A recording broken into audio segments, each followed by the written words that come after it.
네, 3시에 썰전 라이브 시작합니다. 문재인 대통령과 윤석열 당선인이 두 번째로 충돌했습니다.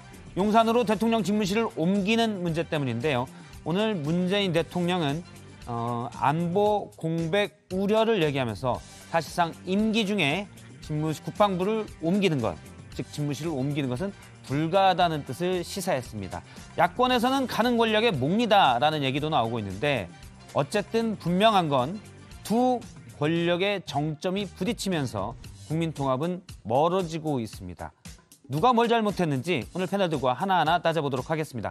오늘 패널은 박원석 정의당 전 의원 그리고 장성철 대구 카톨릭대 특임 교수가 나와 있습니다.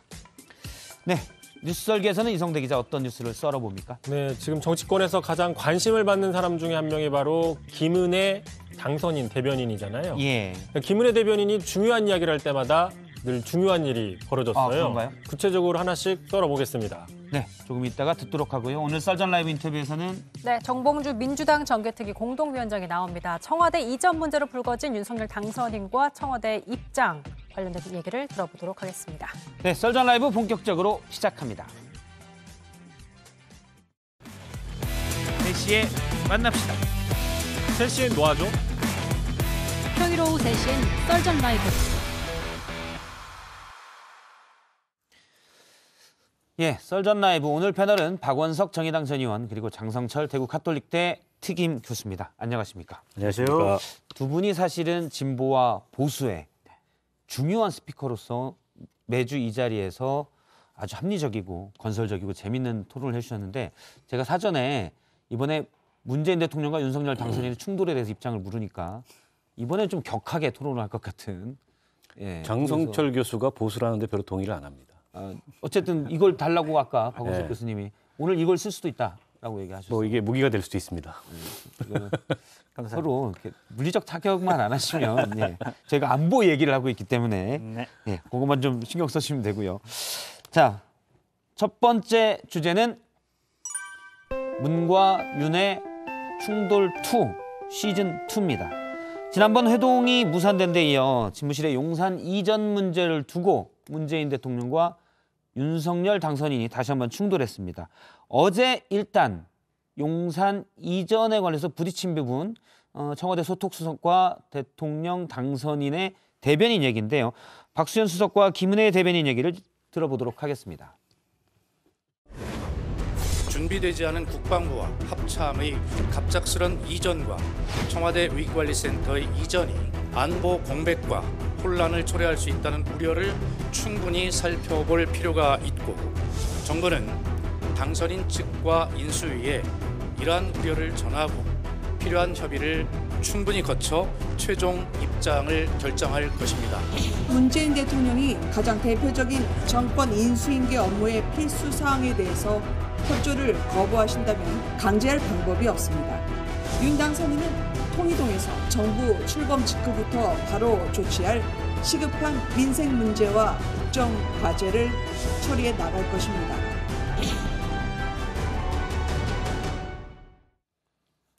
예, 먼저 이것부터 여쭤보도록 하겠습니다. 회동이 또 좀 상당 기간 연기될 가능성이 커지고 문과 윤의 두 번째 충돌인데 누가 더 잘못했다고 보십니까? 저는 지난 일요일 날 그 윤석열 당선인의 기자회견이 있었지 않습니까? 예. 그 기자회견을 보면서 제가 내내 의문을 가졌던 사항은 과연 저런 내용들을 사전에 물밑으로라도 청와대하고 혹은 대통령과 협의했을까? 이 의문이 있었습니다. 뭐 결과는 협의를 안 했더군요. 근데 이게 왜 문제냐면 국방부나 합참은 군 지휘부입니다. 예. 그리고 그 군 지휘 체계를 장소를 이동하는 문제입니다. 이거는 현 국군 통수권자의 제가 없이는 불가능한 일이에요. 따라서 당연히 저 정도 얘기를 기자회견을 통해서 하는 것이라면 사전에 그 물밑에서 예. 재가를 받았겠거니 이렇게 생각을 했어요. 근데 그런 게 전혀 없었던 거죠. 이에 대해서 인수위 쪽의 그 대답은 기재부나 행안부나 이런 관련 부처하고 협의를 했다. 예. 그랬으면은 사전에 협의된 거 아니냐라고 얘기하는데 국가안보 문제는 그거하고 전혀 다른 차원이에요. 이게 군 지휘부와 예. 이 군 지휘 장소를 이전하는 문제를 대통령하고 직접 군 통수권자하고 직접 협의 없이 관련 부처의 실무적인 의견을 예산 등등 이것을 받았다 그래서 그걸 사전 협의로 간주한다는 것은 지나쳐도 너무 지나친 주관입니다. 옳은 타당한 장성철 교수님은요? 예. 지적이다라고 보여집니다. 당연히 그 부분은 논의하고 상의하고 여러 가지로 상당히 뭐 제가도 받고 그런 절차가 필요했는데 그런 점이 없었다는 것은 윤석열 당선인 층에 좀 미숙이 아니었느냐라는 생각이 있어요. 그렇더라도 현재 대통령 측에서는 그런 발표가 났으면 지금 한 라인이 구성돼 있잖아요. 예. 장제원 의원하고 이철희 정무수석하고 한 라인이 구성돼 있습니다. 그럼 이철희 정무수석이 이런 건 사전에 우리한테 좀 상의해줬으면 좋지 않겠느냐. 우리 이 부분 만나가지고 좀 상의합시다. 그렇게 하는 게 맞지. 다음 날 월요일 날 아침에는 박수영 국민소통수석은 원활한 인수인계 하겠습니다. 문재인 대통령께서 못 이룬 청와대 이전 꼭 이루시기 바랍니다. 라고 했다가 오후에는 다시 우리는 이거를 동의할 수 없습니다. 라고 하는 것 자체가 이것은 청와대도 윤석열 당선인 쪽에 상당한 여러 가지 좀 압박 아니면은 원활하지 않은 여러 가지 인수인계 이런 것들을 통해서 좀 민주당의 손을 들어주려고 했던 거 아니야? 그런 의심할 수밖에 없어요. 왜냐면은 그 오전에 박수현 국민소통수석이 원활하게 인수인계 하겠습니다라고 했다가 바로 그 이후에 윤호중 비대위원장이 저희들은 반대합니다. 이것은 백해무익하고 취임 덕에 걸리는 거고 제안과 똑같다라고 강하게 반대를 했어요. 그러고 난 다음에 오후에 청와대에서 반대 입장 냈거든요. 이렇다면은 당과 청와대가 어느 정도 교감하에 이런 일이 벌어지지 않았느냐 의심해보지 않을 수 없습니다. 저는 그건 약간 좀 억지 논리라고 보고요. 일단 청와대도 굉장히 당혹스러웠을 거예요. 왜냐하면 저 정도 얘기를 하는데 특히 이제 그 청와대 지하벙커라고 얘기하는 국가위기관리센터 이거 옮기는 거는 상당한 비용과 시간이 드는 거예요. 근데 저 얘기를 저렇게까지 하나 이게 약간 당혹스러웠을 거고 그리고 여론이 안 좋은 것도 확인을 했을 거고 NSC 회의를 열어서 거기서 이건 안 된다라고 결정을 내린 거라고 봐요. 아니 그렇다면은 오전에 박수현 수석의 그런 말은 뭡니까 그러면 180도가 다르잖아요. 아니 그거는 당연히 협의해보자라는 취지의 얘기였고 거기서 당연히 협조하겠다. 네. 2달 내에 이전하도록 하겠다고 박수현 수석이 얘기한 바가 없어요. 윤 당선인이 공약을 지킬 수 있도록 네. 당연히 그 협의해보자라는 취지였는데 그 협의를 과연 인수위가 그 충실하게 했느냐 전혀 충실하게 하지 않았어요. 아니 그러면 지금 이런 말씀하신 내용을 알았어야죠. 다시 한번 저희가 그래픽에 앞서 이제 보여드렸는데요. 저쪽 화면 보면 다시 한번 보도록 하겠습니다. 어제 오전에 라디오 인터뷰에서 박수현 소통수석의 얘기입니다. 저희가 못 지킨 광화문시대 약속 윤 당선인이 잘 지키길 협조하도록 하겠다 이런 얘기를 했는데 오후에 NSC 국가안전보장회의 이후 브리핑에서는 새 정부 출범 전까지 집무실 이전 계획은 무리다. 인수위에 우려 전할 것 이렇게 워딩이 돼 있습니다. 아니 중요한 건 NSC 협의를 안 했다는 거죠 지금. 그렇죠. 중요한 건 NSC 확대 장관 회의가 열렸다는 거예요. 거기서 외교안보 부처의 의견을 드렸겠죠. 가능하겠냐? 불가능합니다. 심각한 문제가 발생할 수 있습니다. 라는 의견을 받아서 오후에 대변인이 공식적으로 발표를 한 겁니다. 아마 그 발표 내용은 대통령의 재가를 거쳤을 거예요. 당연히 문재인 대통령이라고 해서 감정적으로 일방적으로 통보했다 그래서 우리도 그럼 일방적으로 안 된다고 통보하자라는 게 아니고 NSC 확대 장관 회의를 거쳤다는 겁니다. 실무부처의 의견을 들었다는 거예요. 그런 방식으로는 물리적으로 어렵습니다. 라는 결론을 낸 거예요. 안보에 한치 틈이 있어서도 안 된다고 얘기를 하잖아요. 그러면은 윤석열 당선인이 기자회견하는 게 11시입니다. 일요일 날. 그럼 오후에라도 청와대는 당연히 이런 문제와 관련해서 NSC를 열든지 아니면 참모들로부터 보고를 받든지 했어야죠. 아니 당연히 NSC 회의를 소집했겠죠 일요일 날. 그리고 월요일 날 NSC 회의를 오후에 연 거 아닙니까? 그리고 그 화요일 날은 국무회의가 예정이 돼 있었고 순차대로 일을 처리한 거예요. 때문에 아니 이 책임이 어디서 발단을 했는지 보자고요. 지금 우리가 책임이 어디에 있는지 책임 소재가 어디에 있는지를 따지는 거잖아요. 애초에 저 정도 발표를 하려면 5월 10일까지 청와대는 국민한테 개방하고 김용현 예비역 육군용장 지금 그 TF 팀장 하는 분이 국방부 찾아가서 뭐라 그랬는데요. 3월 내로 다 짐 싸라. 자기가 뭔데 3월 내로 짐 싸라고 국방부에다 통보를 합니까? 맞지 않죠. 그건 잘못된 거죠. 아니 그러니까 누가 잘못했냐고요. 없어요. 그럴 권한이 우리가 없는데 지금 잘못을 따지는 거잖아요. 어디서 비롯된 거냐 이게. 인수위는 정권을 무리 없이 인수인계하는 작업을 하는 거지. 네. 지금 대통령 당선이나 인수위가 국군 통수권을 갖고 있지 않아요. 맞다니까요. 이거는 군 통수권에 대한 명백한 네. 도전입니다. 그거는 세부적인 문제고 전반적으로는 문재인 대통령께서 계속 뭐라고 했냐면 원활한 모범적인 인수인계를 하겠다고 그랬어요. 이렇게 당선인이 하는 일에 대해서 안 된다라고 강하게 반발하는 것이 원활하고 아니 모범적인 당선인이 인수인계입니까? 하는 일에 대해서는 그러면 국가 안보에 그 문제가 발생해도 대통령이 다 오케이를 해줘야 돼요? 조율과 협조해야죠. 그게 어떤 근거가 있습니까? 예를 거기에? 들면은 지금 그 박원석 조율과 의원님께서 협조를 저 정도로 국민들 앞에 점령군 포고문 발표하듯이 발표하려면 사전에 누가 구했어야 됩니까? 윤석열 당선인도 했어야 하는데 만약 이렇게 기자회견을 통해서 이런 일이 벌어졌으면은요 청와대에서도 당연히 당선인 측에 연락을 해서 이건 이러이러한 사항들이 있다. 자 지금이라도 만나자. 우리가 이런 안보상의 문제가 있으니까 이거 좀 옮기는 건 무리다. 라고 해서 원활하고 모범적인 인수인계를 했어야죠. 어제 만났잖아요. 박수현 네. 수석하고 이철희 정무수석하고 장제원 의원하고.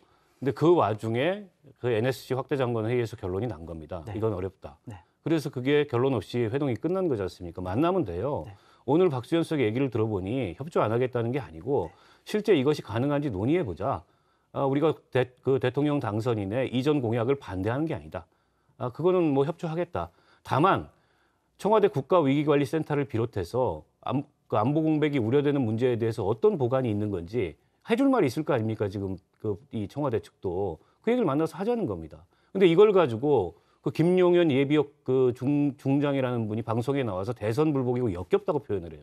이게 과연 정권을 인수인계하는 측의 태도인가요? 잘못됐죠. 그것도 잘못됐는데 당선인 측에서 우리 청와대랑 사전에 상의를 안 했으니까 우리가 이러한 결론을 내린 것도 당선인 측과 상의를 안 하겠다.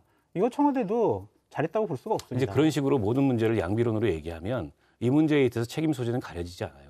저는 사실 개인적으로는 둘 다 잘못했다라고 보고 있는데 왜냐하면 말씀하신 대로 용산 시대 얘기하는 게 나온 지 뭐 꽤 됐잖아요. 열흘 넘게 됐는데 그러면 물밑으로 국방부 그럼 어떻게 하려고 그래? 그거 쉽지 않아. 라고 청와대 쪽에서 얘기한다든지 그럼 당선인 쪽도 우리 이렇게 할 텐데 당선인 사실 국방부 어떻게 돌아가는지 정확히 모를 거니까요. 우리 이렇게 할 때 청와대 어떻게 생각해? 물밑으로 얘기를 해야 되는데 둘 다 잘못했다고 생각하는데 지금 두 분은 저쪽이 더 잘못으로 각자의 입장을 얘기해 주셨습니다. 시청자분들이 이제 누가 더 잘못인지 판단하면 하나만 되실 더 것 같아요. 말씀드리면 현재 문재인 대통령 측에서 윤석열 당선인 기자회견 후에 자 이러이러한 여러 가지 문제들이 있고 우리가 검토해 보니까 이렇다. 예. 그러니까 우리 만나서 상의를 해보자. 아니면은 이 부분에 대해서는 조금 더 신중하게 생각을 했으면 좋겠다라고 얘기를 했으면은 당선인 측에서도 이렇게 과한 반응이 예. 나오지 않았을 거예요.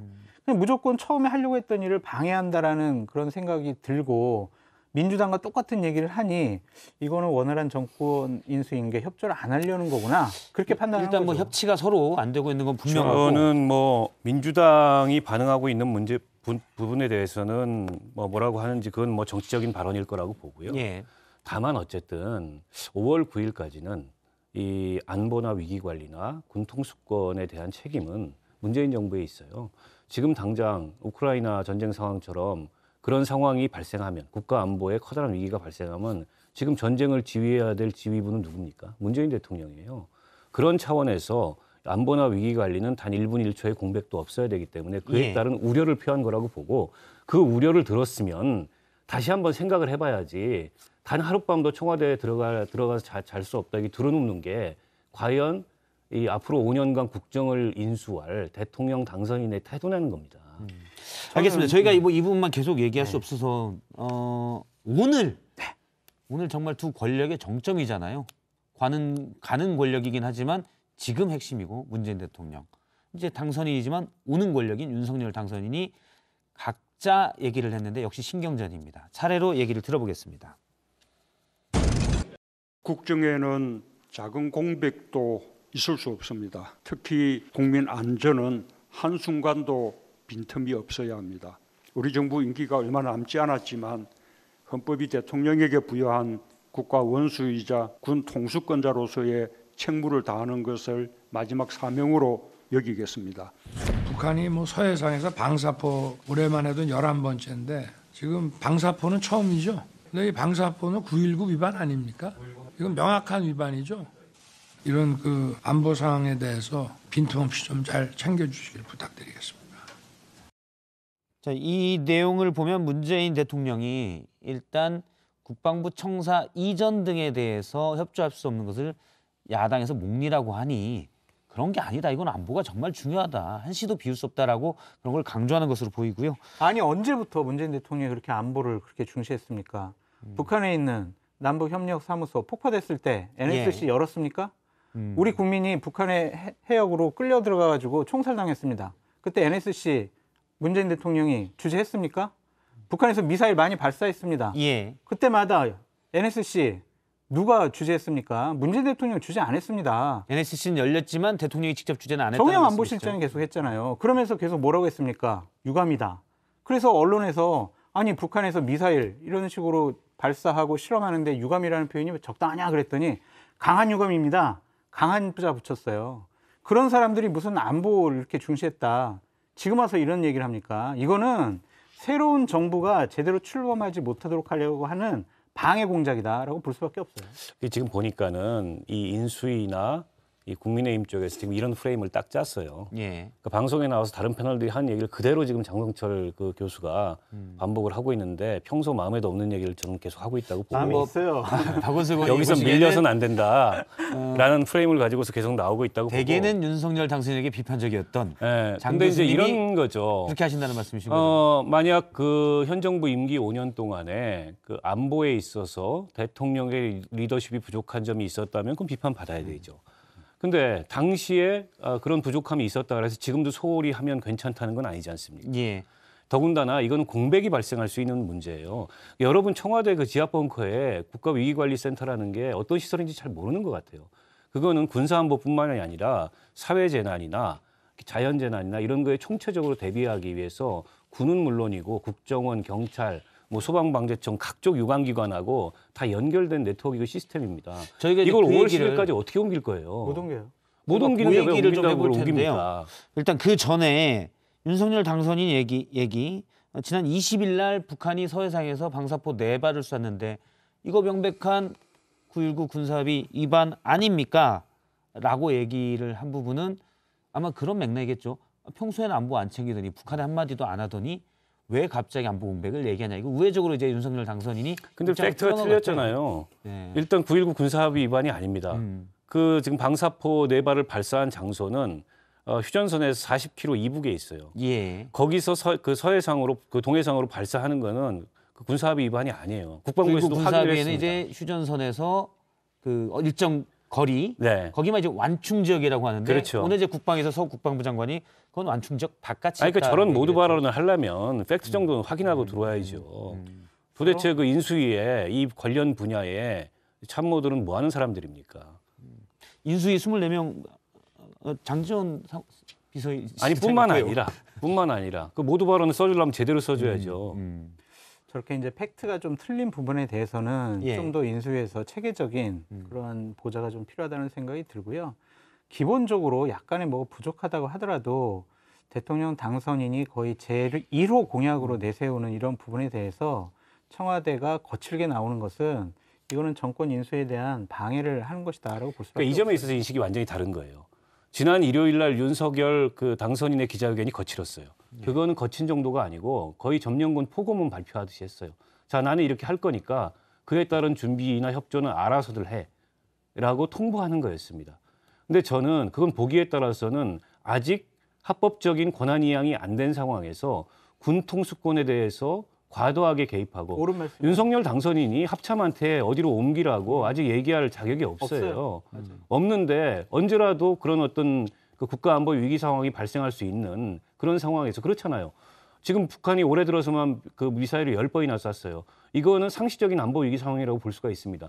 이 상황에 가서 전쟁 지휘부라고 할 수 있는 합참한테 어디 남태령으로 가라는 등 어디로 가라는 등 얘기하는 것 자체가 명백한 월권이에요. 그거 거칠고 나온 거를 문제 제기해야지. 그에 대해서 국가안보상의 이유로 이건 불가능하다라고 그 NSC 회의를 통해서 결정한 거를 왜 거칠다고 얘기합니까? 그거는 지나치게 이 상황을 지금 오히려 이 정쟁의 소재로 사용하려는 태도밖에 안 되죠. 정확한 지적은 맞아요. 저도 그런 부분에 대해서는 비판을 했습니다. 왜냐하면 현재 대통령이 지시하거나 명령하지 않으면 국방부는 이전할 수가 없다. 그건 저도 마찬가지예요. 예. 좋아요. 맞다고요. 그렇더라도 물러가는 권력 아닙니까? 새로 오는 권력이 나라를 제대로 다스릴 수 있도록 원활하고 정확한 정권 인수인계를 해줘야 될 거 아니, 아닙니까? 저는 청와대가 지금 참교육 시키고 있다고 봐요. 그게 참교육입니까? 방해 아닙니까? 참교육 당해야 됩니다.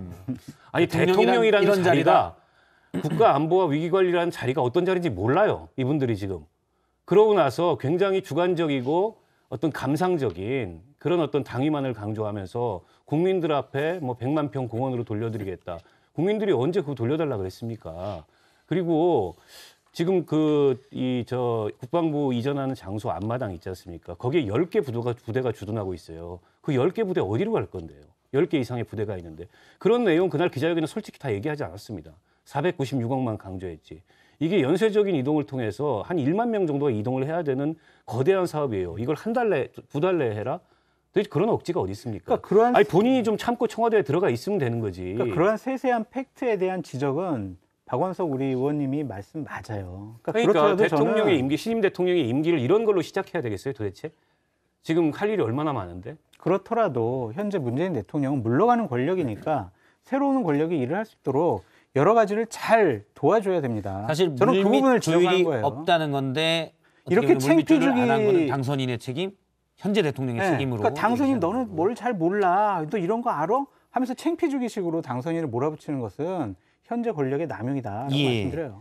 일단 앞서 박원석 의원님이 얘기하신 것 위기관리 시스템, 위기관리 센터가 있잖아요. 오늘 박수현 수석이 얘기한 부분이 있는데요. 일단 이 관련된 내용 주제 자막을 잠깐 보도록 하겠습니다. 저희가 집중해서 이제 얘기할 부분은 이 위기관리 시스템이라는 부분인데요. 국가안보의 중요한 핵 체계인데 오늘 박수현 국민소통수석이 이 시스템을 옮기는 게 쉽지 않다. 이게 뭐 1분 1초에 몇 분 짝 버튼 눌러서 옮기는 게 아니다라는 얘기를 했는데 잠깐 들어보겠습니다. 5월 9일 자정까지 밤 12시까지는 문재인 대통령의 임기이고 군 통수권자로서 그 시스템으로 국가를 보위하고 국민의 생명과 안전을 지켜야 되는 것 아니겠습니까? 그럼 바로 1초 후에는 윤석열 후임 대통령께서 그 시스템을 가지고 똑같은 일을 하셔야 됩니다. 그러니까 5월 9일 밤 12시까지는 이 시스템을, 이 센터의 시스템을 문재인 대통령이 책임지고 있어야 되고 1초 뒤에는 10일 0시부터는 이제 윤석열 당선인이 해야 되는데 요거를 그냥 일반 여염집 이사 가듯이 할 수는 없다라는 게 박수현 수석의 얘기입니다. 그래서 저희가 위기관리센터 위에 있는 국정상황실장을 해본 이광재 의원을 연결을 하려고 오전에 좀 준비를 했는데요. 일단 제작진은 연결을 좀 준비를 해주시기 바랍니다. 그리고 이제 위기관리센터가 어떤 곳인지 머릿속에 잘 보이지지 않기 때문에 그러니까 뭐 안에 자세한 촬영은 없었고 영화의 한 장면으로 이해를 돕기 위해서 했습니다. 영화 감기의 한 장면인데요. 당시 이제 감기가 재난이 되자 지금 저렇게 위기관리, 당시 청와대 위기관리센터에서 차인표 씨가 이제 대통령으로 나왔던 거죠. 재난이 생기자 위기관리센터에서 이거를 지휘하는 모습입니다. 뒤에 보면 모니터들 많이 나오는데 실제 청와대도 비슷하고요.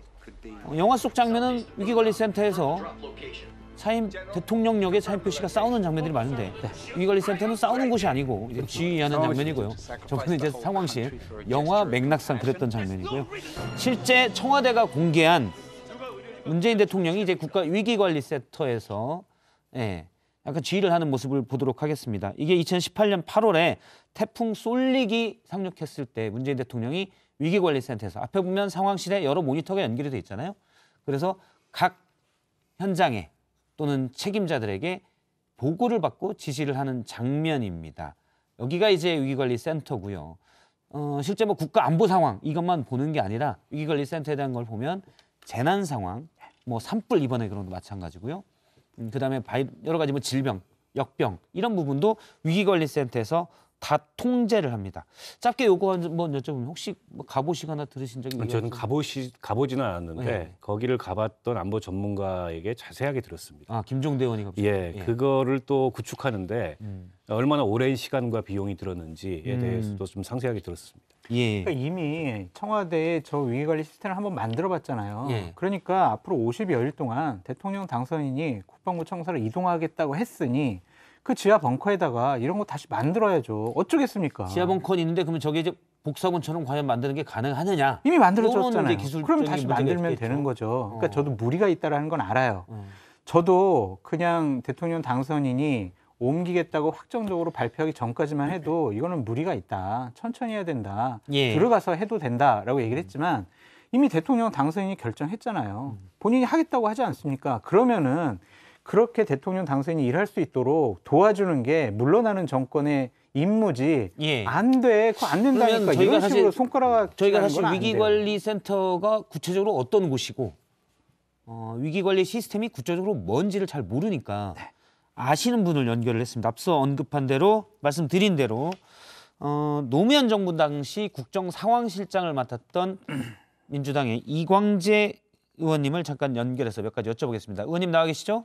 네, 안녕하세요. 네, 안녕하십니까. 오늘 이 부분만 좀 특화돼서 여쭤보려고 하는데요. 위기관리 시스템이 정확히 어떤 건가요? 좀 쉽게 설명을 해주신다면?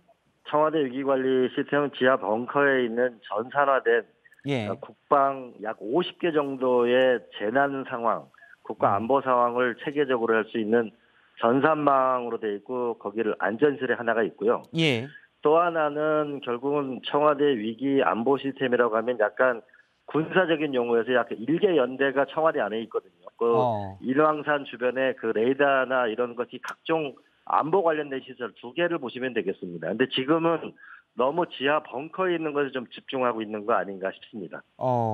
인수위에 이 김용현 전 합참 작전본부장 청와대 옮기고 TF를 또 맡고 있죠. 경호 TF를 맡고 있는데 네. 국방부 지하 벙커에 더 좋은 시설이 있다고 했습니다.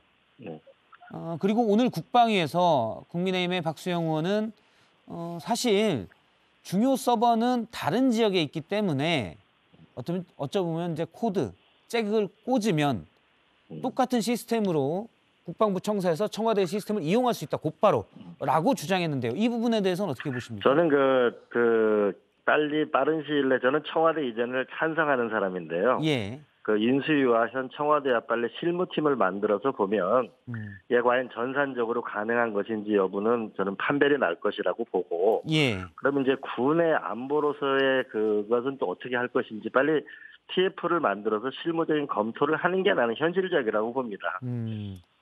물론 이제 네트워크 전문가는 이광재 의원님이 아니시겠지만 국정상황실을 또 맡았던 경험이 있으니까요. 네, 그렇죠. 그 안에 보면 단순 전산 시스템이 있을 거고요. 왜냐하면 예. 서버가 우리가 재재난 같은 경우나 비가 많이 오거나 이거는 그 기상청에 있지 않겠어요, 그죠? 예. 그다음에 해일 같은 게 있을 거고, 그다음에 산불이나 이런 거는 또 산림청이 있을 거고, 그러니까 전산으로 연결될 수 있는 시스템이 있을 것이고, 예. 또 하나는 이 국방부가 어쨌든 대통령이 있는다니까 대통령의 안전이 제일 중요하잖아요, 그렇지 않습니까? 예. 그러면 이제 그런데 추가 군사시설 같은 것이 많이 있을 수 있습니다. 그것까지를 우리가 함께 고려해야 될 것 같은데요. 그래서 저는 이걸 뭐냐면 그 비전문가들이 모여서 왈가왈부하는 것보다는 전문가들이 모여가지고 빨리 새로운 당선자하고 청와대하고 저는 논의기구를 만들어서 추진하는 것이 현실적이라고 봅니다. 예. 알겠습니다. 여기 장성철 교수님은 위기관리센터를 만들어 놨었으니 그 경험으로 지금 청와대는 청와대에 있는 위기관리센터를 이용하고 당선인 측은 그걸 본떠서 국방부 청사에 새로운 이미 있는 지하 벙커에 국방부 벙커에 비슷한 시스템을 구축을 해놓고 5월 10일 0시부터 가동하면 되는 것 아니냐라는 네네. 의견도 있는데 여기에 대해서는 어떻게 보십니까? 저는 다양한 방법이 있겠죠. 이거는 근데 실제 우리가 전문가들이 있어야 돼. 제가 더 걱정하는 거는 청와대 지하에 있는 벙커의 전산 시스템보다는 예. 이 청와대에 있는 안보 관련된 군 시설 같은 약 1개 연대가 있고 그 일왕산 위에 있는 레이더나 우리 감시나 대통령 보호해야 될 거 아닙니까? 예. 이걸 어떻게 할 건지 우리가 단순한 위기관리센터 하나만 가지고 우리가 얘기하는 건 좀 한계가 있는 거 아니에요? 그렇군요. 네. 알겠습니다. 마지막으로 이거 하나 짧게 여쭤보겠습니다. 네. 당선인은 그러면 취임 이후에 마땅히 일할 데가 없어서 지금 있는 통이동 금융연수원, 금융감독원 연수원 자리에서 일을 하겠다라는 게 인수위 입장인데요. 네.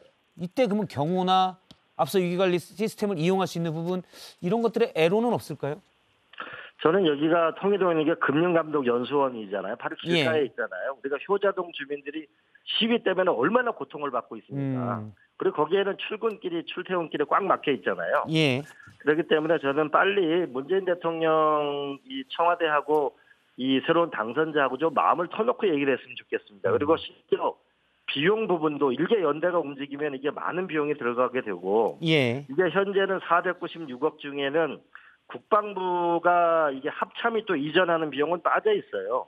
그리고 일개 연대가 움직이는 건 어떻게 할 것인지, 우리가 시내에 있는 호텔 중에 있는 방공망 같은 건 어디다 설치할 것인지를 종합적으로 검토해서 저는 당선인의 의견을 존중해주고 또한 실무적으로 그러면 어떻게 이게 백업을 해줄 것인지를 해야 예. 그래 우리가 그 새로 취임하는 그 대통령과 물러나는 대통령이 좀 사이좋게 물러나면 좋잖아요. 근데 너무 서두르지 말자. 그러니까 합리적인 결정을 하고 또나 당선인이 그런 의지를 갖고 있으면 그런 것을 우리가 함께 좀 존중할 필요가 예. 있고 또 당선인은 너무 서두르는 것보다는 합리적인 시세이 필요한 거 아닐까요? 그래서 저는 청와대를 기본적으로 옮기자는 것을 2003년도에 저는 준비를 했던 사람이고 예. 그런 면에서 우리가 좀 합리적인 길을 걷으면 좋겠다라고 생각합니다. 알겠습니다. 민주당의 이전에 노무현 정부 때 국정상황실장을 맡았었던 이광재 의원을 연결해서 위기관리 그리고 시스템에 대해서 지금은 얘기를 또 들었습니다. 할 일이 많잖아요. 우리가 예. 우크라이나 문제나 이 코로나 민생이나 민생 문제부터 먼저 챙기고 이건 별도 TF를 빨리 짰으면 좋겠습니다. 알겠습니다. 말씀 잘 들었습니다. 고맙습니다. 네, 감사합니다. 네. 예. 일단 뭐 청와대 인근에 일개 연대가 있고, 그렇죠. 예, 일개 연대가 있어서 이분들이 또 가야 되면 삼각 지역에 숨을 쉴 수는 없잖아요. 그런 걸로 시간이 좀 필요하다라는 얘기 같아요. 당연히 시간이 필요하고요. 지금 이제 국방부하고 합참의 연쇄 이동을 고려했을 때 지금 청와대 외곽을 경호하는 그 연대급 규모의 부대가 주둔하고 부대가 주둔하게 되면 그에 따르는 부수적인 시설들이 있습니다. 장소가 없어요. 그건 도대체 어떻게 하라는 건지 지금 없습니다. 국방부 인근에 남는 건물이. 그러니까 이런 문제들을 시간을 두고 검토를 이광재 의원이 좀 전에 얘기했던 것처럼 그래서 무리 없이 이전할 수 있는 방안이 있는데 일정한 이 기간과 계획을 가지고 왜 꼭 5월 9일이 아니면 5월 9일까지가 아니면 안 되냐. 그 점이 이해가 안 된다는 거예요. 저도 그 점은 솔직히 이해가 안 돼요. 안 되지만 당선인이 강한 의지를 갖고 진행하고 있지 않습니까? 아니 그러면은 대한민국이 무슨 당선인의 의지가 있다고 되는 나라입니까? 어떻게 그런 나라예요? 국민들 오늘 여론조사 결과를 보셔야죠. 그 여론조사는 솔직히 좀 신뢰성에 대해서 의구심을 제기할 수밖에 없고요. 기본적으로 결정한 사항이잖아요. 그러면은 이 부분이 되게 만들어야죠. 안 그러면은 피해를 보는 것은 대한민국과 대한민국 국민입니다. 안보 상황 한치에 허점이 보이면 안 되는데 만약 이렇게 신구 권력의 갈등 때문에 원활한 인수인계가 안 돼서 이 틈이 보이면 어떻게 합니까? 그러니까 이거는요. 이광재 의원 말씀도 맞고 박원석 의원님 말씀 맞아요. 그러니까 제발 빨리 지금 현재 문재인 대통령 측과 윤 당선인 측이 이 이전과 관련된 TF팀을 뭐 꾸려가지고 예. 당선인의 의지가 강하니까 당선인이 이걸 처리할 생각은 없을 거 아니에요. 아유 죄송합니다. 저희가 좀 잘못 생각했습니다. 나중에 들어가겠습니다. 이렇게 안 할 거 아니에요. 일단은 저질러졌으니까 이 부분을 빨리 수습하는데 집중해야 한다라는 뭐 생각이 플랜 들어요. B라도 그러면 어떻게 할 건지 네. 이걸 뭐 최대한 아니, 당선인을 만나서 해결하라는 말씀이시죠? 당선인을 경호 시설이 전혀 없고 위기관리센터를 이용할 수가 없는 통이동 사무실에서 대통령이 근무한다? 이건 말도 안 되는 일이잖아요. 일단 뭐 윤석열 당선인 측에서는 갈 데가 없으면 거기서 일단 하겠다라는 그러니까 이런 단호한 의지를 감정적인 대립을 하지 말고요. 이것은 원만하게 빨리 해결해야 된다. 그러면 지금 통이동 얘기를 하는데요. 현실적으로 당선인 측에서는 5월 10일 날 국방부 청사로 못 들어가서 어쩔 수 없이 청와대로 가는 건 없다라고 얘기했는데 그래서 통이동을 얘기한 바가 있습니다. 세 번째 주제는 임시 통이동 시대 물음표로 했습니다. 윤 당선인은 이제 취임 전에 집무실 준비가 안 되면 현재 상황으로 보면 안 될 것 같습니다. 만약 그렇다면은 지금 쓰고 있는 통이동에 당선인 사무실 금융감독은 연수원 자리를 쓰고 있는데요. 여기를 쓰면서 용산으로 이전 준비해서 그다음에 들어가겠다는 입장입니다. 김은혜 대변인의 얘기를 들어보겠습니다. 어제까지 상황으로 보면 통이동에 있어야 되지 않을까요? 그리고 국민 여러분들께 불편을 한 분이라도 이게 불편하다 느낌을 가지시지 않도록 준비하고 말씀드리도록 하겠습니다. 윤 당선인 측은 이제 용산 이전 시기에 대해서는 아직은 모른다는 입장인데요. 통이동이 어디냐면 광화문 이제 경복궁 옆쪽에 있지 않습니까?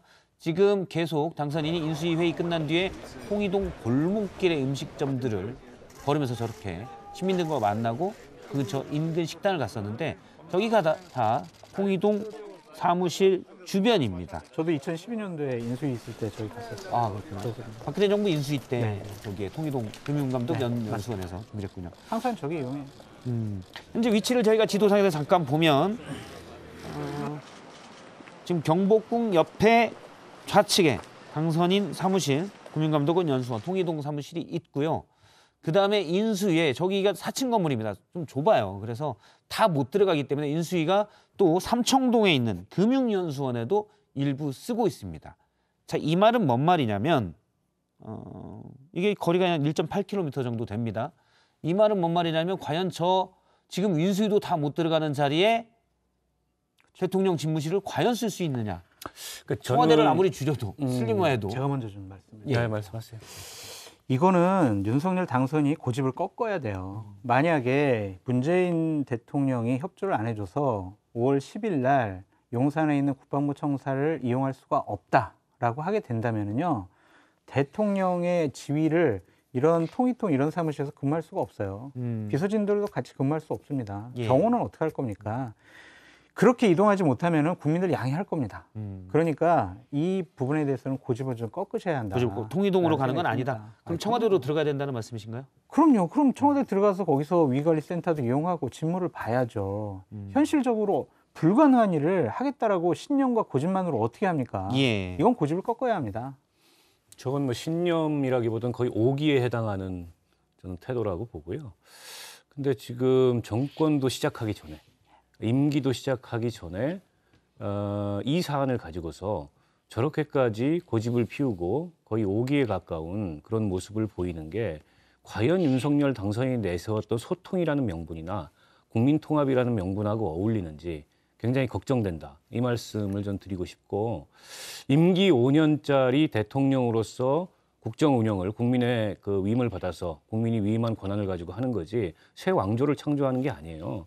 대단한 지금 이 권력의 자아도취에 저는 지금 윤석열 당선인과 이 인수위와 국민의힘이 빠져 있는 게 아닌가 굉장히 걱정스럽습니다. 친근하고 국민과 소통하는 그런 국민 속으로 들어가겠다는 약속을 지키기 위해서는 가장 기본적인 수단이 청와대를 돌려드려야 되겠다. 그럼 5월 10일 날 약속을 지키겠다라는 것을 하나의 수단적 방법으로 생각을 하는 것 같습니다.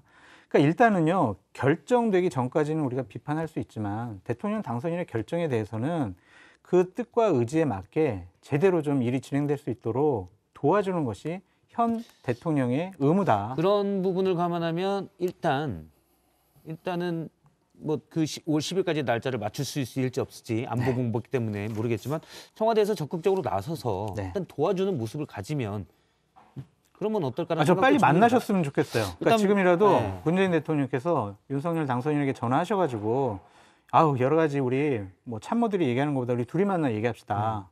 여러 가지 문제가 있다.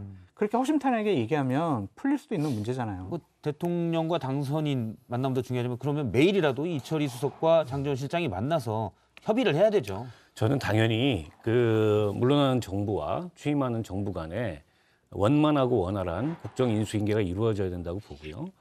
그 당선인 쪽에서는 어쨌든 예우를 갖춰서 정권 인수인계 작업에 임하는 게 맞고 또 현 대통령은 최대한의 배려를 통해서 원활하게 국정이 작동할 수 있도록 하는 게 맞다고 봅니다만 어쨌든 뭔가 지금 이 첫 단추부터 잘못 깨지고 있는 것만은 분명하고 두 분이 빨리 만나야 된다는데 공감을 합니다. 다만 윤석열 당선인이 살펴야 될 건 뭐냐면 본인은 0.7%밖에 이기지 못한 대통령입니다.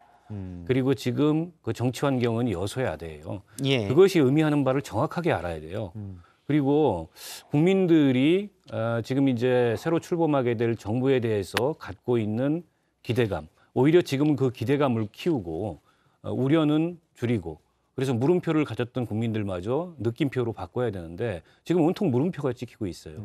과연 이래가지고 초반에 이게 정말 새로운 어떤 5년을 여는 그런 힘 있는 국정 운영의 출발이 가능할지 굉장히 걱정스럽습니다. 일단 제가 지금 통이동에 있는 금융감독원 연수원 구조를 잠깐 보면 제가 그래픽으로 준비를 했는데요. 4층 건물입니다.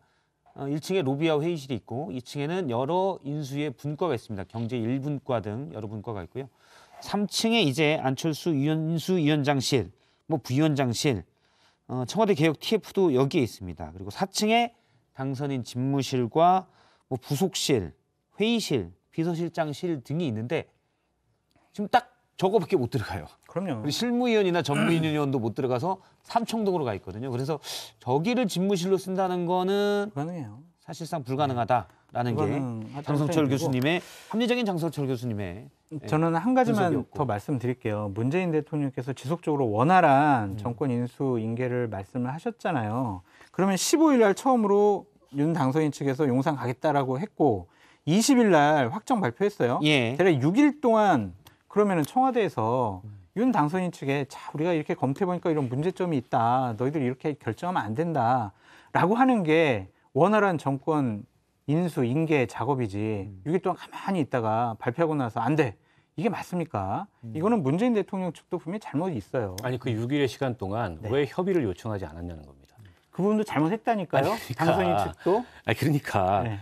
이게 하여튼 예. 원인이 있는 거예요. 항상 모든 문제에는. 저는 권력 인수인계를 그래서 앞으로 5년 국정을 준비할 그 새 정권이 이런 식으로 하면 안 된다고 생각해요. 미숙한 부분이 있죠. 미숙한 정도가 아니고요. 아마추어들도 이렇게 안 합니다. 이게 저 자취방도 이런 식으로 안 구해요. 도대체 이게 뭡니까? 알겠습니다. 그다음에는 정치권의 그다음 우리가 짚어볼 얘기들 강재원 아나운서가 썰픽으로 정리했습니다. 정치권에 쏟아진 말들 정리해봤습니다. 먼저 3위입니다. 대검업 화한의 주인. 약 1년 전 대검업에는 윤석열 당시 검찰총장을 응원하는 화환들이 줄을 지어 놓여 있었습니다. 그런데 요 며칠 사이 또 한 번 비슷한 장면이 연출됐는데요. 이번엔 뭐라고 써있나 좀 봤더니 김호수 총장님 응원합니다라고 되어 있습니다. 국민의힘으로부터 연일 사퇴 압박을 받아온 김 총장에게 지지자들이 응원을 보내온 듯한데 1년 새 화환의 주인이 완전히 뒤바뀐 상황인 거죠. 그런데 어제 김호수 총장이 윤석열 당선인의 법무부 장관 수사지휘권 폐지 공약에 동의했다는 사실이 확인됐습니다. 새로운 정권과 발을 맞춰보겠다는 의미로 봐야 할까요? 이 보시죠. 신발 속 돌멩이 같은 윤석열 대통령 당선인의 페이스북 글입니다. 경제 6단체장을 만난 뒤에 남긴 글인데 여기에 신발 속 돌멩이 같은 불필요한 규제들을 왠지 낯이 익다 했더니 정치권에 한번 나왔던 비유입니다. 먼 길 아무리 좋은 구경을 간다 그래도 신발 안에 뭐 이렇게 돌멩이들이 있어가지고 걷기가 힘들고 신발이 찍어서 막 힘든데 다른 얘기가 귀에 들어올 리가 없습니다. 그러니까 그런.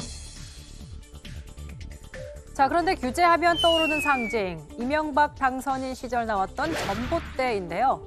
친이계가 많은 인수위에서 MB 박근혜 어록을 들고 나온 건 우연의 일치일까요? 1위 보시죠. 박근혜, 내일 모레 퇴원. 앞서 언급한 전직 대통령 박근혜 씨 모레 퇴원하는 것으로 알려졌습니다. 박근혜 씨는 퇴원 후에 대구 달성군에 마련한 사저에 입주할 예정인데요. 퇴원 당일 병원을 나서면서 한 번, 대구 사저 앞에서 또 한 번 인사를 전하겠다라고 알려지고 있습니다. 총 2번의 인사말 사이에 어떤 메시지가 나올지 궁금해지네요. 여러분이 픽한 오늘의 썰 무엇인가요? 예, 강재영 아나운서가 정리한 3개의 썰 중에 하나를 고르셔서 촌철살인을 부탁드리겠습니다. 먼저 박원석 의원님부터 하시면. 예, 뭐 신발 속 돌멩이 같은 예. 결국에는 이제 박근혜 씨가 대통령 당선인 시절에 했던 그 비유를 그대로 따라했는데 글쎄요, 이런 거는 좀 찾아보고 가급적이면 피하는 게 맞지. 상상력 부족 아닌가 이런 생각이 일단 들고요. 그보다 더 제가 약간 문제의식을 갖는 건 그 재계 총수를 만났잖아요, 어저께. 재계 단체장들을. 예. 그래서 뭐 6개 단체장. 한라인 개설을 얘기하고 친기업 정책을 얘기하고 그 자리에서 굉장히 우려스러운, 예를 들어서 중대재해처벌법 같은 경우를 기업에 부담이 되니 바꿔야 된다. 이런 얘기들이 거침없이 오갔어요.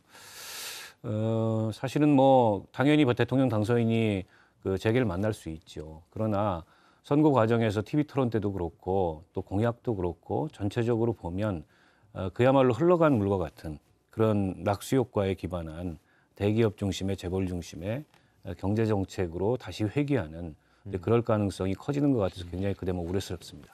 예. 저는 한솔주 김호수 교수님은요? 검찰총장 처신과 관련돼서 좀 말씀드리고 싶습니다. 그렇게 자리가 좋습니까? 검찰총장이라는 자리 그렇게 지키고 싶습니까? 자리에 대한 권력, 검찰총장이라는 권력은 갖고 있겠지만 권위는 사라졌습니다. 그렇게 눈치 보면서 변신해가면서 지킬 만한 자리인지 솔직히 이해가 되질 않습니다. 후배 검사들의 존경을 받지 못하는 검찰총장 생명력 다했다라고 말씀드립니다. 알겠습니다. 앞서 이제 권력 충돌, 두 권력 정점의 충돌에 대해서 시청자 의견 잠시 전해드리면 땡땡땡땡님 안보 공백 빌미로 당선인 방해하지 말아야 한다라는 얘기를 주셨습니다. 그러니까 문 대통령의 책임이 더 크다는 의견이고요. 볼땡땡님은 조율이 필요하면 당선자가 대통령에게 조언을 구해야지 밀어만 붙였다라고 해서 당선인 잘못이라는 입장을 주셨습니다. 네, 오늘 두 분 말씀 여기까지 듣겠습니다. 고맙습니다. 3시엔 뭐하죠? 라이브. 3시엔 뭐하죠? 썰전 라이브. 이제는 3시 시청자 제일주의 썰전 라이브.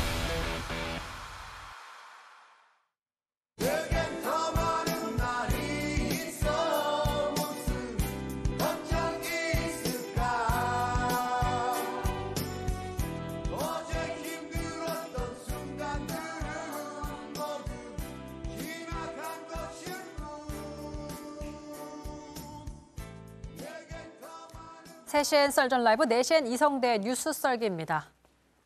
네, 오늘 준비한 자료 보시겠습니다. 그래서 저희는 일하고 싶습니다. 일할 수 있게 도와주십시오. 그러니까 국민의 관점에서 볼 때 정말 일 잘하는 정부, 유능한 정부가 되고 싶습니다. 김은혜 말하는 대로 물음표. 말하는 대로 하면 사실 이적 씨, 유재석 씨가 떠오르는데, 자, 요즘 정치부 기자들의 가장 관심사는 김은혜 윤석열 당선인의 대변인의 입이라고 볼 수 있겠습니다.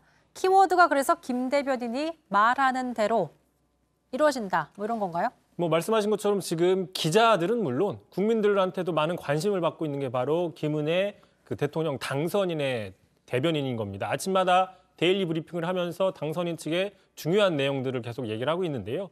키워드처럼 말하는 대로가 아니라, 자, 키워드와 달리 현재로서는 말하는 것과 다르게 말할 때마다 현재 권력과 미래 권력과의 갈등이 표출되고 있는 모습이 공교롭게도 나오고 있다. 이런 측면이 있는데, 대표적인 게 바로 어제 집무실 이전 협의 문제입니다. 국방부의 영내 이전, 또한 지금 말씀하셨던 것처럼 그 청와대와의 협조 가능성은 특별한 그 돌출 변수가 생기지 않을 거라는 가정 하에서 상호 잘 협의가 이루어질 것으로 기대합니다. 하지만 오늘 계속 다루고 있지만 결과는 NSC 측에서 우려를 표시했고 예비비도 결국 상정이 일단 무산이 됐죠. 사실 저걸 들을 때만 해도 당선인 측과 청와대가 협의한 줄 알았습니다. 근데 이후에 청와대에선 공식 협의 등이 없었다는 입장을 내비쳤고 갈등이 표출이 됐죠. 아무래도 이 부분 양측 입장이 다르니까 더 체크해봐야 할 부분인 것 같아요.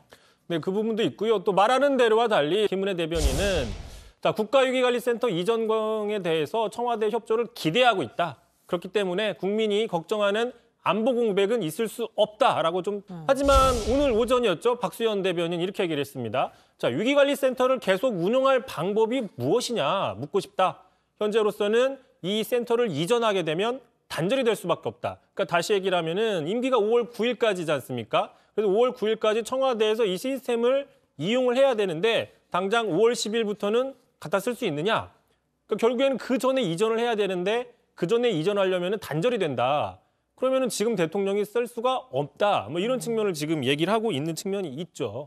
자, 어쨌든 저희가 보니까 현직과 차기 대통령들의 입, 정말 다른 입장을 보여주고 있습니다. 어쨌든 지금 정부나 민주당 측 주장은 국방부 지하에 있는 정보 시스템을 옮기는 것도 쉬운 일은 아니다라고 하고 있어요. 정부 여당은 이렇게 얘기를 하는 겁니다. 이게 거리는 가깝지만 건물과 건물 사이 50m지만 이게 그냥 떼겨서 이동하는 게 아니다. 상당히 크고 힘든 문제다라고 얘기를 하지만 당선인 측에서는 아니다. 큰 문제가 없다라고 얘기를 하고 있거든요. 들어보겠습니다. 왜냐하면 C4원 같은 경우에도 지금 현재 국방부 안에 국방부 그리고 합참이 갖추고 있지 않습니까? 그런 지휘 통제 통신 시스템의 경우에는 당장 가동되고 있고 또 바로 저희가 쓸 수 있는 거기 때문에 걱정하시지 않아도 되겠다.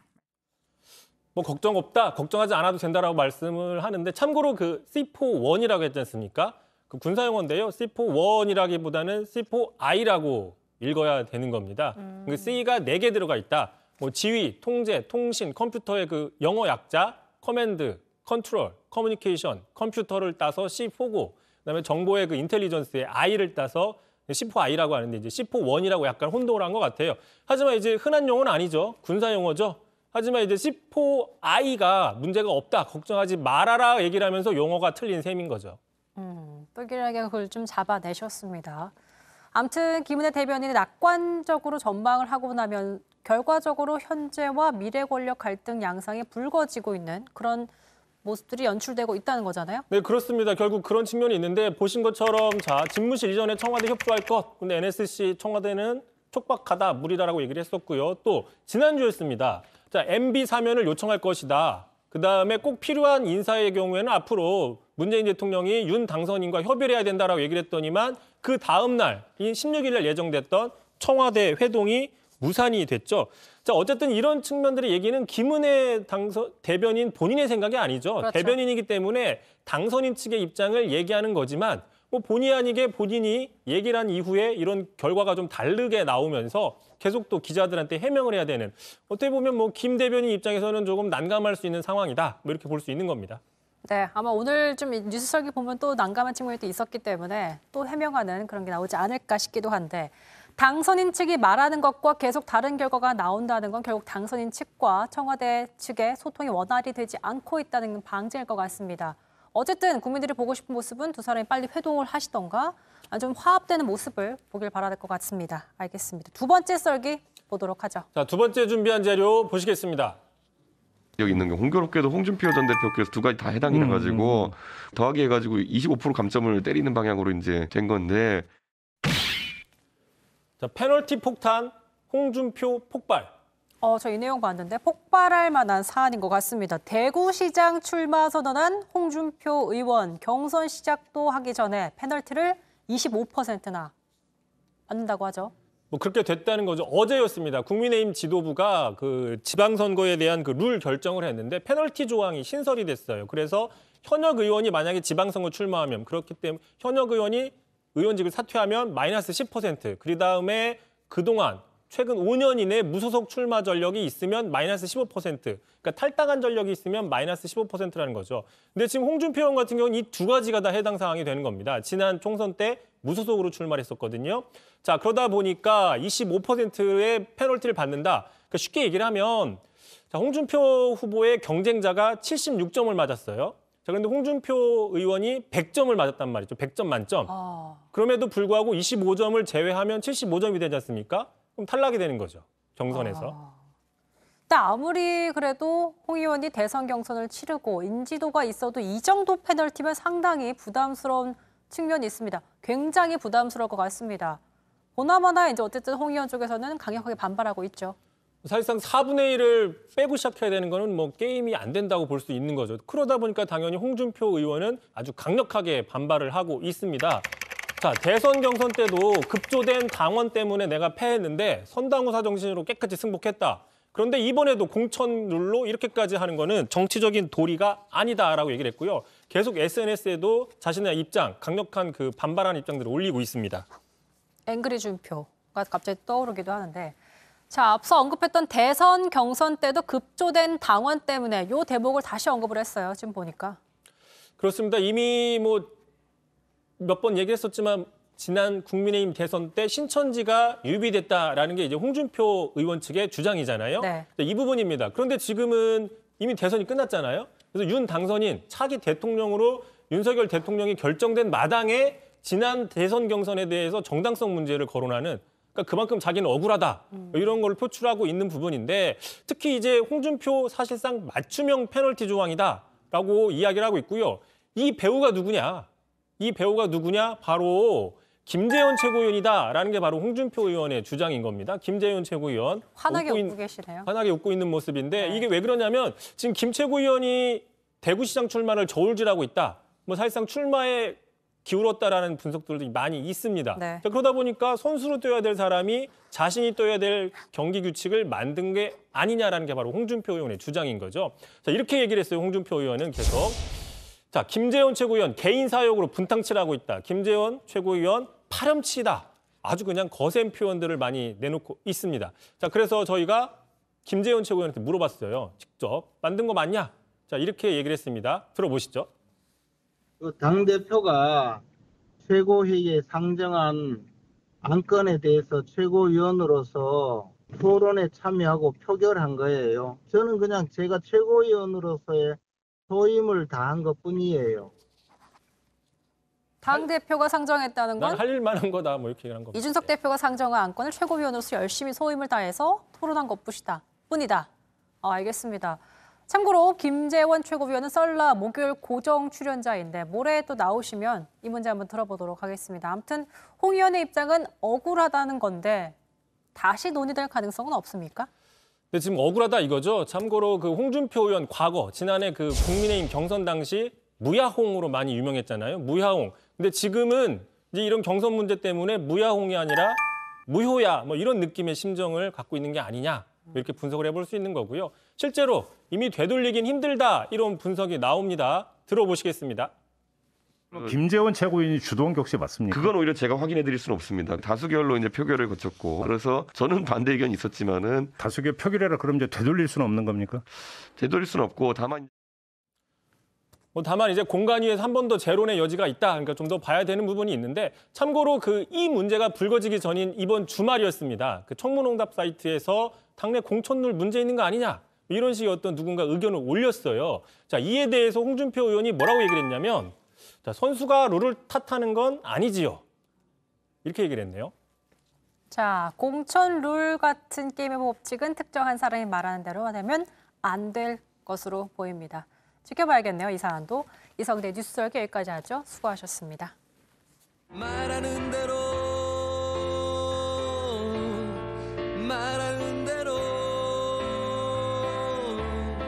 될 수 있다고 믿지 않았지 믿을 수 없었지 맘먹은 대로 네, 오늘 서전 라이브 인터뷰에서는 매주 화요일 모시는 분이죠. 정봉주 민주당 정개특위 공동위원장 모시고 얘기를 나눠보겠습니다. 안녕하십니까? 예, 안녕하세요. 정봉주입니다. 예, 봉도사님 또는 봉연구회 소장님으로 제가 요즘은 연구소로 제가 밀고 있습니다. 예, 코웃음을 지금 치시는데 예. 아니, 재밌어요. 요즘 도사는 또 좀 그러니까 연구소가 낫지 않습니까? 법사들이 준동을 하는 덕에 예. 도서의 위치도 흔들리고 도사도 있죠. 그냥 그 도매금으로 예. 추락하고 있습니다. 당선자 지지율 추락하고 같이 추락하고 있습니다. 알겠습니다. 또 그 부분을 놓치지 않으시고 예. 일단 그 얘기부터 드리겠습니다. 문재인 대통령과 윤석열 당선인이 정면으로 부딪히고 있습니다. 집무실 이전 문제 때문인데요. 안보 공백 우려를 청와대는 들었는데 야권에서는 몽리라고 합니다. 몽리입니까? 어떻게 생각하십니까? 여러 가지 이제 문제가 있는데요. 일단 그 전직 합참의장 11명이 안보 공백에 문제가 있고 성명을 냈었죠. 성명을 냈죠. 그리고 이제 그 중에 언론 보도에 따르면 5분이 국방부 장관 출신이고 그 중에 한 분은 이제 뭐 그 새로 출범하는 정부의 국방부 장관으로 내정됐다는 그런 설도 있고요. 그래서 이제 또 그 청와대 인수 전략팀 전체 이제 합참본부에 근무했던 분에게 한 방송에서 나와서 얘기를 하는 걸 들어봤더니 그 진행자한테 그렇게 묻더라고. 전문 봤냐? 예. 진행자 전문 안 봤습니다. 그랬더니 전문 보면 그렇게 반대하는 게 아니다. 그래서 제가 전문을 봤어요. 전문을 봤더니 그냥 반대예요. 그 합참 합참 그분들이 전직 합참의장 11명이 성명 낸 부분을 전문을 보면 반대다라는 말씀이신 거죠? 그렇죠. 반대하면서 안보 공백이 있기 때문에 안보 공백이 있고 여러 가지 그 우리가 못 알아들을 군사 전문적인 용어들을 하거든요. 그래서 이제 자세히 그것을 또 저도 이제 전문가한테 물어보고 자세히 들여다봤더니 청와대 방금 전에도 이제 C4 그 I라고 하는 게 나왔잖아요. 예, 원 아닙니다. C4 I예요. 예. 이성대 기자가. 김은혜 대변인은 C4 1이라고 얘기했고 기사에서도 C4-1으로 많이 썼습니다. C4I인데. 예. 그런데 이제 그거는 국방부 체계고요. 그다음 청와대에서 옮겨가는 체계는 국방부 체계를 쓰면서 일부러 청와대 체계 그 지휘 정보 체계를 쓸 수 있는 게 아니라는 게 전문가들의 의견입니다. 그러니까 청와대에서 군수 통제 시스템도 있거든요. 예. 그것과 국방부 통제 시스템과 완전 별개의 문제라는 거예요. 또 국방부 통제 시스템과 합참 본부 시스템도 별개의 문제라는 겁니다. 그런데 예를 들어서 이제 국민의힘 쪽에서는 이런 얘기를 합니다. 청와대 거 그때까지 계속 5월 9일까지 운용을 하고 예. 국방부 청사에 말씀하신 청와대 거가 비슷한 시스템을 구축하면 되지 않느냐. 비슷한 시스템을 구축해서 예. 가동은 5월 10일부터 하면 되지 않느냐. 예. 가능하다라는 게 이제 인수위 측의 입장인데 거기에 대해서는 어떻게 생각하세요? 국방부 물론 전문가들의 얘기입니다. 국방부 것을 리모델링하고 예. 모디파이 하느니 새로 신설하는 게 맞다는 겁니다. 그래서 국방부 것을 그 용도에 맞게 그 프로그램이 세팅된 거를 물론 이제 전문가들이 뭐 이렇게 저렇게 얘기할 수 있겠지만 예. 청와대 시스템은 군수 통제만 있는 게 아니라 예를 들어 산불 얘기도 하잖아요. 저희가 이제 앞서 봤습니다. 예, 재난 시스템에 재난 시스템도 통제가 다 있고요. 되죠. 그리고 이제 다른 자연재해 시스템 통제도 되고요. 그리고 국방부 통제 시스템하고 이제 별개의 문제인데 자 국방부 시스템이 이게 엎을 수는 없는 거라는 거예요. 제가 그 위기관리센터에 갔던 예. 기자 얘기를 들어보니까 뭐 하늘에 비행기가 날아다니면 거기 어디로 어떻게 이동하는지도 다 이 위기관리센터에 잡히고 항만 배들 움직임도 다 잡히고 뭔가 알려가면 모든 정보를 다 알 수 있는 그런 곳이라고 하더라고요. 모든 그 항공 방어 체계에 잡히는 거, 그 다음에 그 선박물 이런 게 다 거기서 이제 통화도 교신도 되는데 아니에요? 일단 지금에 있는 국방부 청사에는 그런 건 없을 가능성이 있다. 저희가 전문가는 아니지만 있으니까요. 군사 관련만 그리고 있고. 이제 제일 중요한 게 이렇게 기능적 문제뿐만 아니라 제일 중요한 게 뭐겠어요? 저요? 사이버 전쟁이기 때문에 해킹 시스템을 막는 게 시스템 구축뿐만 아니라 해킹 시스템을 막아야 되는 게 또 예. 중요한 문제거든요. 그러니까 이제 청와대는 그런 부분에 대해서 세팅이 되어 있는데 자 쓰고 있다가 국방부의 것을 하고 있다가 5월 10일 날 딱 업그레이드 돼갖고 쓰는 게 아니라 핸드폰도 새로 사갖고 업그레이드 하는데 하루 걸리지 않습니까? 하루까지는 아니고요. 어쨌든 하다가 이제 뭐 프로그램이 여러 개가 있으면 예. 버그 다시 걸리면 깔아야죠. 또 다시 깔고 그래야 되는데 두 가지 문제를 전문가들은 지적을 해요. 새로 깔아야 된다. 새로 깔아야 된다. 그러면 국방부 청사에 예. 새로 깔면 되잖아요. 합참청사에도 군사지휘소가 있으니까 거기에도 예. 벙커가 있으니까. 그러니까 국방부가 옮겨가는 합참청사에 기존에도 있는 거 쓰고 예. 국방부 청사에 있는 거는 새로 지금 청와대 5월 9일까지 새로 예. 거기서 깔면 되지 않냐라는 의견도 있거든요. 이 부분에 대해서는. 물론 전문가는 아니지만 전문가랑 길게 얘기를 예. 하셨다니까. 근데 왜요? 시청자들이 알기 쉽게. 근데 왜 그걸 해요? 일단 당선인이 용산에 가고 싶어 하니까 그것보다는 이제 청와대를 나오고 싶어 하니까요. 재앙적 대통령의 상징인이라고 광화문 시대를 보고 열겠다 있기 때문에. 그랬잖아요. 그래서 광화문 시대를 열겠다고 했는데 예. 그 조갑제닷컴의 조갑제 씨 알잖아요. 그분이 당선인에게 공개장을 써서 김정은이 좋아할 일을 왜 서두를 합니까? 이렇게 물었어요. 그 내용 중에 뭐가 있냐면 광화문 지역에 대통령 집무실을 두는 것은 민폐를 끼치는 재앙 수준임을 당선된 뒤에 알았다. 예. 라고 한다면 공약 자체가 무효 아니냐.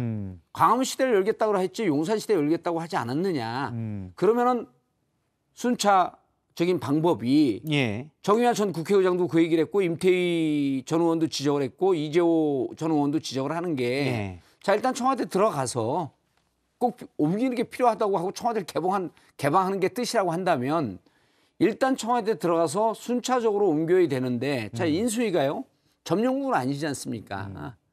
예? 인수위가 이런 거예요. 다른 부처를 강제 퇴거할 권한이 없어요. 그러면 지금 그쪽에서 이렇게 얘기를 해요. 무슨 얘기냐? 우리가 언제 강제 퇴거하겠다 그랬냐? 대통령에게 요청을 했다. 예.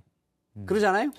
지금 현 문재인 대통령이 대통령에게 퇴거를 지시하게끔 요청을 하겠다. 뭐하고 똑같냐면요. 요 전에 한번 그런 그 또 불미스러운 일이 있었잖아요. 이명박 대통령 사면복권 요청을 했잖아요. 예. 그건 누구 권한입니까? 대통령 권한이거든요. 책임은 문재인 대통령이 져요. 요청은 윤석열 당선인이 했어요. 이번 사건도 똑같은 거예요. 책임은 문재인 대통령이 지는데 본인은 책임지지 않을 걸 왜 요청을 합니까? 예. 문재인 대통령이 스스로 5월 9일 날 밤 24시까지 안보 공백 문제 없다. 예. 그리고 새로 당선인이 들어오는데 이것저것 검토를 해봤더니 하루 만에 설치가 가능하더라. 이전한다고 하는 게 가능하다. 근데 내가 협조하려고 그러는데 5월 9일 24일까지 이 시스템을 써야 되니 손을 못 보겠다. 예. 그렇죠. 지금서부터 용산에다가 설치를 하려고 그래도 최소한 6개월 정도 이상 걸린다고 하고 설치하고 난 다음에 잠깐만요. 설치하고 난 다음에 이게 제대로 작동되는지 계속 시뮬레이션을 해봐야 되는 거 아닙니까? 그렇죠. 안정성 검사를 해봐야 되죠. 이 시스템은. 안전성 시스템을 구축하는 건 여기 이제 이거 IT 전공하는 분들이 들을 거 아니에요. 예. 구축하는 거 어떻게 보면 상대적으로 쉬울 수 있어요. 그리고 청와대에 있는 모델을 그대로 카피하니까 가능할 수 있지만 청와대에 있는 모델이라고 하는 게 그렇게 간단한 거겠습니까? 그래서 그거를 옮기고 사실 해킹도 중요하고 말씀하신 해킹이 중요하고 안정성 점검을 하는데 실질적으로요. 자, 시스템을 설치해놨어요. 예. 국방부에 다 문제 없어. 그런데 시스템 오류가 있어갖고요. 예. 북한 휴전선 근처에서 장사정포 발사 징후가 딱 떴어요. 마치 남쪽으로 날아오는 것처럼 모니터에 잡혔다. 새떼가 날아오는데 그전에 한번 그런 일이 있었거든요. 새떼가 날아오니까 미사일로 착각했다고. 그래갖고 발사했다 그런 얘기 있었거든요. 휴전선은 그 기자니까 그 기사 알지 않습니까? 미사일이 날아온 거 착각하면 미사일 공격을 했다.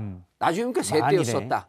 만일에 또 그런 식의 시스템 오류가 나면 큰 문제가 생기니 이미 청와대에 있는 안정성을 오랫동안 시뮬레이션해서 검수를 받아야 된다는 그렇죠. 말씀이시죠? 그런 것을 합참의장들이 그런 문제 제기를 했고 그다음에 그분들이 얘기하는 거 그래서 이제 첫 번째는 뭐냐 부처 강제 퇴거할 권한이 없고 그다음에 예비비 신청 권한도 없다는 겁니다. 이제까지. 아니 지금 말씀하신 내용 중에 시스템 안정화를 하는데 뭐 이거 동네 어디 그 뭐죠? 행정센터 여기 시스템 동사무소 주민센터에 요거 시스템 점검하는 것도 아니고. 예, 한참 걸려요 거기도. 아 그런 거요? 예. 그럼 참고로요. 우리가 사전 투표한 게 지금 한 10년 가까이 되잖아요. 그거 시스템 오류 잠대도 몇 년 걸렸잖아요. 그러니까 그 투표는 충분히 무슨 안보나 보안 시스템 그것도 이제 개인이니까 그 해킹 시스템이나 이런 거 다 대비를 해야 되거든요. 인터넷으로 할 건지 인터넷으로 할 건지 뭐 이제 이런 등등의 고민하면서 그거를 갖추는데 국가 보안 문제 아니 그리고 또 누구 전문가 무슨 얘기하는 저 사진 나오는데 저 국방부 청사 근처에요. 20층 높이에서 저기를 광기술로 접속을 하게 되면 저걸 내려다볼 수 있는 고층 아파트가 3곳이 있다고 합니다. 그래서 저기가 완전 노출이 된다는 뜻이거든요. 그래서 심지어는 유튜브 생중계까지 할 수 있다는 거예요. 그럴 정도로 문제 제기를 일단 하고. 뭐 당선인은 일하는 걸 봐라. 시민이 봐야 그게 견제다라는 입장이긴 합니다. 조갑재 씨가 이런 얘기를 해요. 청와대 돌려달라고 누가 시위했냐. 시위한 사람 없고 당신 혼자 약속인데 그러면 그 지금 약속 말씀은 깨졌다. 당선인 측에서 예를 들어서 안보 공백에 대해서 너무 쉽게 생각하는 거 아니야. 근데 시스템 안정성 문제는 제가 들어볼 때 참 설득력 있네요. 그거는 몇 달 해봐야 우리가 어디서 버그가 생길지 모르지 않습니까? 몇 달은 운용을 해봐야. 그리고 대한민국 역사상 한 번도 해보지 않은 겁니다. 근데 김종인 전 비대위원장은 이런 얘기를 했습니다. 누가 이 난국을 풀어야 되냐에 대해서 일단은 문재인 대통령이 새 대통령이 일하는 여건을 만들어주는데 좀 나서는 게 낫지 않냐 이렇게 얘기를 했는데 여기에 대해서는 어떻게 생각하십니까? 너무 기회주의적 발언이에요. 아 그래요? 예, 그렇잖아요. 김종인 위원장 그 김건희 씨 녹취록에도 보면 뭐 먹을 떡 있으면 왔다 뭐 이제 이런 표현인데 뭐 그렇게까지 좀 폄하하고 싶은 생각은 없고 지금요 이런 그 예를 들어갖고 국가재정법상의 그 재정 지원 요청할 수 있는지, 그다음에 부처 요구를 할 수 있는 이런 법적 근거가 있는지 이런 거 김종인 위원장이 다 따져보지 않았을 거 아닙니까? 그리고 통례료 이게 합리적인 거면요, 합리적인 거면 아니 나가는 사람이 들어오는 사람이 일심할 수 있게 도와주는 게 통례겠죠. 우리가 이제 직장에서 인수인계할 때도 나가는 사람이 일단 뭐 도와주는 전제는요. 전제는 들어오는 사람이 합법적이고 합리적인 요구를 할 때입니다. 합리적인 요구일 때라. 그런데 모두가 다 적법하지 않아요. 현행법을 다 위반하는 거거든요. 그래서 아까 말씀했었던 부채 강제 퇴거할 권한이 없고, 자 예비비 신청은요. 그래서 제가 이제 오늘 여기서 또 중요한 말씀을 좀 드려야 되는데 이 부분들이 496억 이전비가 든다고 하는데 그게 어디서 나왔습니까? 물었더니 기재부에서 줬대요. 기획재정부 수치죠. 기획재정부에서 이거 줄 수 있는 권한이 있나요? 예비비는 국무회의 승인을 받으면 되기 때문에 예비비에서 그렇게 두리뭉술 넘어가면 안 됩니다. 아 그래요? 저 좀 두리뭉술했나요? 두리뭉술했어요. 예비비라고 하는 것은 사과할 필요 없어요. 아, 그래요? 예. 시간이 없기 때문에. 예비비라고 하는 것은요. 부처에서 요청할 수 있는 권한이 있죠. 예. 그럼 그 부처에서 올리면 기재부 역할은 엄마 역할을 하는 거예요. 용돈 많이 쓴다 그러면 깎고 예. 조이고. 요 정도면 되겠네. 예. 라는 역할이란 말씀이시군요. 행안부에서 올라올 때 올라오는 것을 전제로 기재부에서 그것을 검증을 해야 되는데 예. 기재부에서 안이 나왔대요. 누가 기재부에서 이 안을 만들려고 한 사람이 있죠? 추측컨대 예. 기재부에 있는 몇몇 직원이 당선자들에게 좀 잘 보이려고 사적으로 서류를 뽑아주지 않고는 불가능합니다. 일단 이제 그 말씀은 이제 우리 봉도사님의 추정인데요. 추정이 복령부서의 그래서 추정이죠. 저는요. 정부에서 그거 요청해야 돼요. 496억 누가 뽑아줬냐. 자, 시간이 많이 남지 않아서 이 부분 민주당 얘기도 잠깐 여쭤보도록 벌써 하겠습니다. 다 됐어요, 시간이? 예, 말씀을 너무 재밌게 하셔서 시간이 휙 가버렸습니다. 예. 이재명 고문이 민주당 지방선거에서 역할을 해야 됩니까? 어떻게 보십니까? 이재명 고문이요? 예. 저는 지금은 유동적이라고 봐요. 할 수도 있고 안 할 수도 있다는 겁니다. 좀 더 그거는 복령부에서 추측할 수 없는 아닙니다. 지금 상황인 아닙니다. 건가요? 지금 지방선거가요. 예.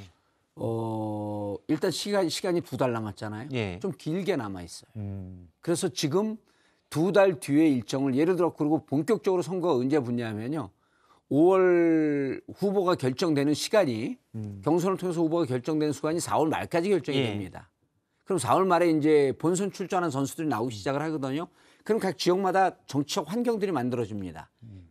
윤석열 당선자의 지지율이 얼마나 될 것이며 그리고 이재명 후보에 대한 돌아오기를 예. 바라는 지지자들이 여론이 어느 정도 될 것이며 이것이 종합적으로 검토를 해야 되는데 그 부분이 이제 예측이고 예. 예측에 대해서 지금 유동적이라고 말씀하신 거고 예. 정봉주 의원님의 의견은 어떻습니까? 당위성으로 따져본다면 나와야 됩니까? 말아야 됩니까? 뭘 얘기하는 거죠? 출전을 하라는 이 얘기인가요? 이재명 고문이 출마를 하라고? 출마는 아니더라도 전면에 지방선거 전면에 나와서 뭐 유세를 같이 다닐 수도 있고요.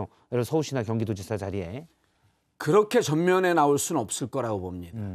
그렇게 전면에 나올 수 없고요. 다만 경기도 같은 경우에는 두 가지 조건이 있는데 경기도 같은 경우는 본인이 워낙 애착이 네. 있는 곳이기 때문에 좀 일정 도와줄 수 정도 있다. 상징적 도움이 있을 수 있고요. 전국적으로 도움이 된다고 하더라도 좀 정치적 상징성을 갖는 것이지 직접 선대위원장을 맡는다든지 이런 것은 안 하는 게 좋겠다. 제가 어디서 보니까 정봉주 소장님 복령구소에 예.